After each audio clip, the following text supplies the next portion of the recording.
direct în beci. Avem aici o dilemă cu Alexandru referitor la beciul ăsta circular. Uitați-vă atent.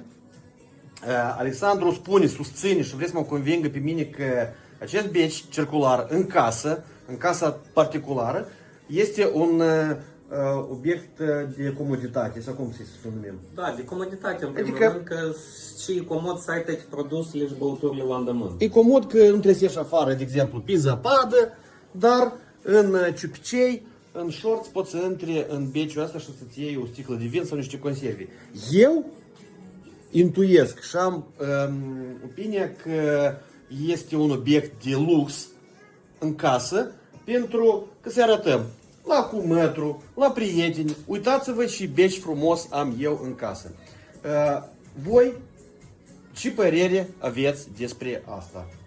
Ia că Alexandru vrea să-mi demonstreze că dacă îi trezește la jumătate de noapte dorința să bea un pahar cu vin, s-a coborât fără să iasă afară. Repet, nu ies afară pe zăpadă, dar se duce direct în beci, cu paharul de ceai.